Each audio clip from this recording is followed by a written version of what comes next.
Hey everyone, we have a Punk Adventure DPE combo deck today. This is from our own Nick Natalello. He's been playing a lot of this post Dimension Force, so you do need a couple cards from Dimension Force, namely the Punk Dianote and Psychic End Punisher, or Psychic End Punisher. Let's go ahead and go take a look at this profile and see some of the combos that he's developed. This is kind of a more streamlined version of the Adventure Synchro deck that's out right now. Uses the same Punk cards, similar ones, but it kind of takes it a little bit of a step further with some of the new Dimension Force support. So we have the two No Punk Xenon. This card, you just special summon it off of Emergency Teleport, theoretically off of Fibrax as well. Pay 600 life points, add a Punk monster, so you can add either Foxy Tune, which discards itself, technically sends itself from the hand of the graveyard, and then you send another card from your hand to the graveyard to special summon a Punk monster from your deck. And really what makes this good is that you can just have, if you have just Foxy Tune, you can discard itself and then another card, say Water Enchantress, and then get your Xenon. Xenon, in this case, usually wants to search either Foxy Tune or one of the new cards, Dianote, anything like that. You can reveal one other Punk monster in your hand, special summon this card or the revealed monster from your hand, and if you do, send the other to the graveyard. This card is sent from the field to the graveyard, can target a Punk monster in your graveyard, except a level 5 monster, so itself. Special summon it, also you cannot special summon no Punk Dianote for the rest of the turn. You can only use each effect once per turn. This card is insane at extending, gives you options for level 8 plays, some level 7 plays, kind of, if you play level 2 tuners like Cyfringy or Gamma, but mainly the level 8 plays and the level 11 plays for your Synchros. That's going to be huge, and the restriction isn't bad because usually you can summon it first, say summon it from the hand and then extend with it from, your Xenon plus Dianote into something like Chaos Ruler or Borreload Savage, or if you've already used up your Borreload Savage, to go ahead and go into one of your level 11s, either Amazing Dragon or Psychic End Punisher. This engine is really, really nice. I am liking this a lot, especially with the minimal amount of Punk monsters. Not that they're bricks, it's just in this deck you don't really want to normal summon any of them, because you'd rather be able to normal summon your Red Rose Dragon and go into your Synchro plays from there. And then the 3 Telly, because you got to play 3 Telly with this deck. You need your Xenon, and you'd rather special summon it from the deck than draw it. And then Red Rose Dragon, if you guys don't know this engine, you have to play this engine if you're playing Adventure, basically, unless it's a really offshoot variant, because it just gets you free cards. It gets you 2 to 3 cards for free, as well as providing interruption. There's no reason to not play it. If you really play Synchro, cards within your extra deck, playing Adventure. And then Basal Rose Shoot, same thing. That's all part of it, because Red Rose gets you Rock Rose gets you Basal Rose Shoot, and then Basal Rose Shoot gets you Red Rose or Rocks Rose. That's it, really. And then the Adventure cards, of course, you have your 10-card engine. We are not currently playing Illegal Knight. We're still testing it. Theoretically, you could play it. That card's really good, just in any deck, really, any Adventure version, at least. I don't see any reason why you couldn't play it. It's just a level 7 extender at worst. So it's another like Griffin Rider target, or card like Griffin Rider. Typical Foolish Burial, 3 Water Enchantress, 1 Griffin, 3 Right, 1 Fateful, and 1 Draco back. Nothing else to say there. 1 Fairy Tale Snow. This card is really, really strong. I underestimated how strong this would be in this deck specifically, in kind of Adventure variants, and in like Branded Despia, Branded Albaz, stuff like that. Card's really good if you draw it, and you can send it off of Shooting Riser to make sure your cards resolve. So some of your monsters, so they can't get negated by cards like Forbidden Droplet. For example, you can banish, say that you have 2 monsters on your field, and you have a snow in the graveyard. They say it's like Baron and, Shooting Riser, for example.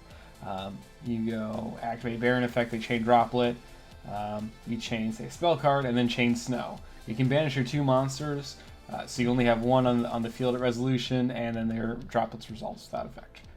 Really cool interaction there. And then the 1 token collector, again, for Shooting Riser Dragon, built towards Sword Soul matchups and other Adventure variants. Same with the DPE package, Destiny Hero, Celestial, Dasher, and the Double Fusion Destiny. That's kind of how it is. And then defensives, triple Ash Blossom, triple Ogre, triple Bell. Bell could be DD Crow as well, if you really wanted to. I think DD Crow might be a little bit stronger, just because it makes your opponent lose their effect, and they can't really play around DD Crow the same way, say, versus Branded Despia, but it doesn't really matter either way.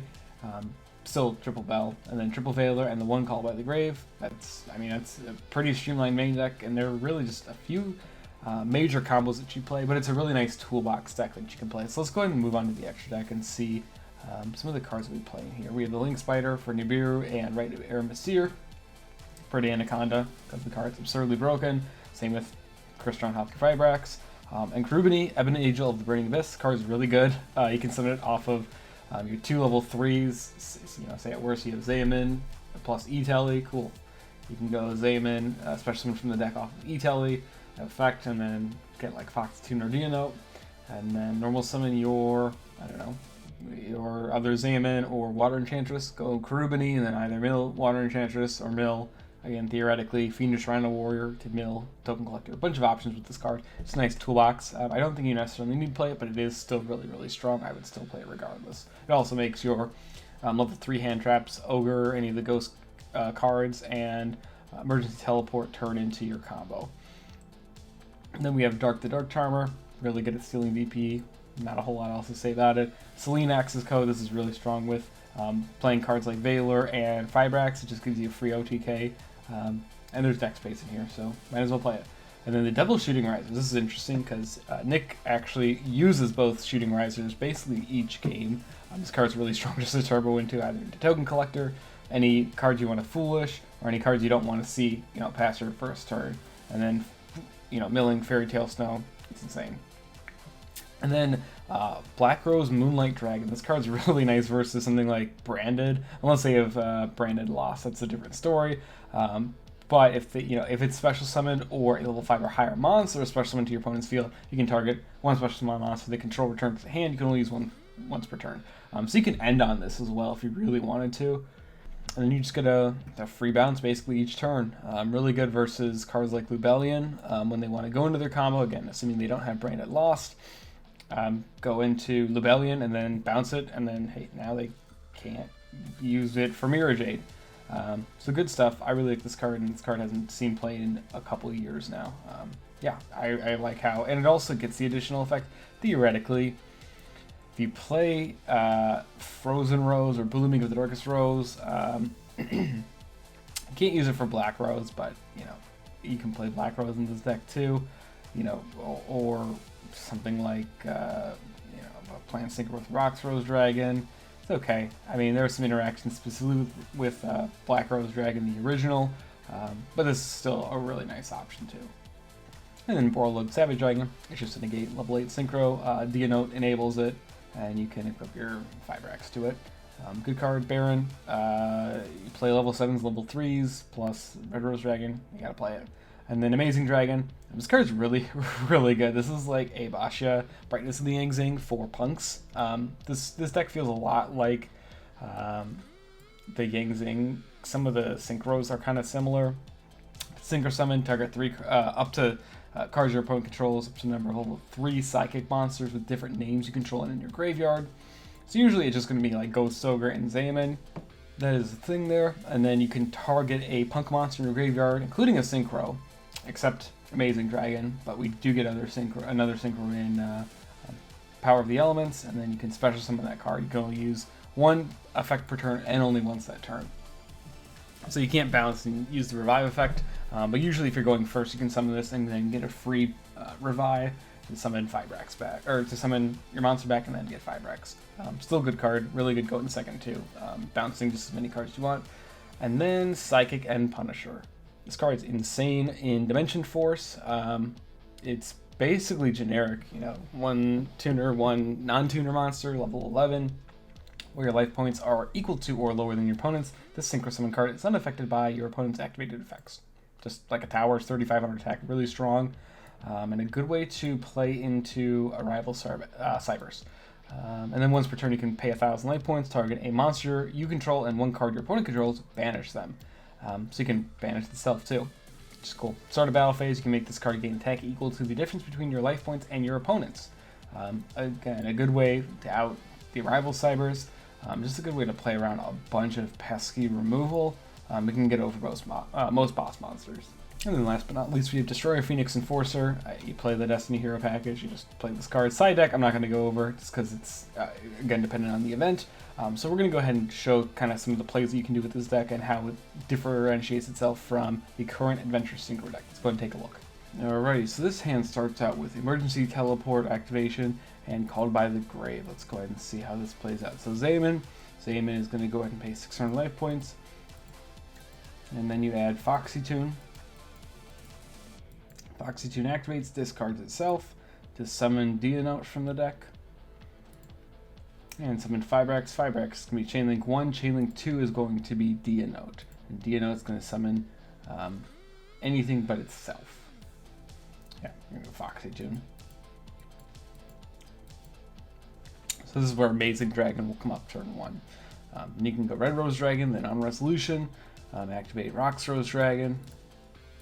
Get you your Basal Rose Shoot, and then use Amazing Dragon to summon one of your monsters back. So in this case, it's going to be Zaymon. You can go to Karubini. I think that's what it does here. Yes. So he's going to go Karubini, and Karubini sends Water Enchantress at the Temple. Water Enchantress banishes itself to add Rite of Erebasir. Right, specials the token, of course, places Fateful, and then Basal Rose Shoot is going to summon one of the Rose Dragons from the graveyard, and then triggers Fateful Adventure. This puts you into range of a level 7, so most likely it's going to go into a Shooting Riser Dragon. Of course, you get your Wandering Griffin Rider.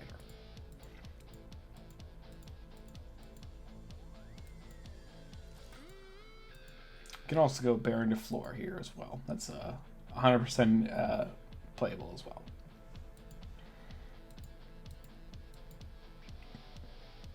Yep. And then Baron de Fleur reduces its level by the level of the sent monster, so it's sent at level 4, becomes level 3.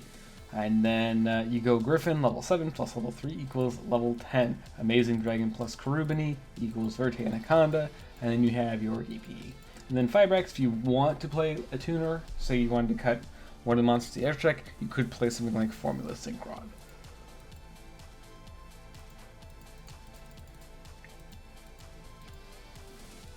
Not bad considering this was basically a 1-card combo. It's 1 card plus any discard, really, besides some of your garnets that you have, your bricks, anything like that. Very, very strong opening, especially if you just have a bunch of defensive cards. This puts Snow in the graveyard, so say that you, I don't know, want to make sure your Baron resolves, you can banish it with Snow and then summon Snow, book a card, and remove some of your cards in your graveyard. Really, really strong combo. Let's go ahead and take a look at the next one. I'm going to start off here with Right. Right, of course, just really strong card overall. You're able to trigger a bunch of cards off this because your Zaymon is going to summon itself from the deck with E-Telly, and then you, of course, have Protection versus Hand Traps. And again, Foxy Tune is going to discard itself and then Call by the Grave to summon Dionote. And kind of a similar line, but this starts out with the adventure stuff rather than do it at the end. So this is a lot safer to play. And then, of course, you're still proccing Red Rose Dragon. Summon. So you get your Baron earlier, and then before you go to Shooting Riser, and then Shooting Riser has protection as well. It's going to be the exact same thing. You get basically the same cards from here. Verte Anaconda from there. And then Shooting Riser, you can also synchro, say something like, I don't know, Fairy Tale Snow. If you play, another level 11, theoretically you could go Psychic and Punisher, do something like that.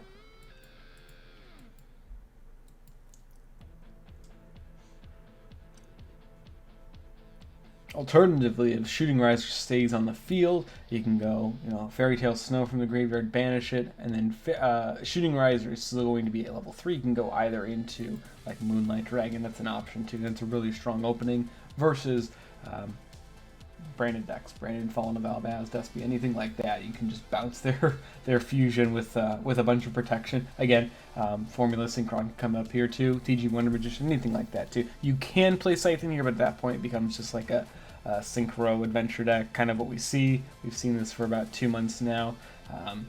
Not really much else to do with that, but I think Dionote adds a lot to the deck here, especially just being able to combo off of 1.5 cards effectively. Or this card doesn't really matter what card it is. Yeah, let me know what you guys think about this deck. I'm curious to play this a little bit more. I want to see how it plays throughout actual tournaments and siding, any kind of siding patterns like that. Let me know if you guys want to see some kind of replays for that. Other than that, this is Eric with OzoneTCG. We will see you guys in the next one.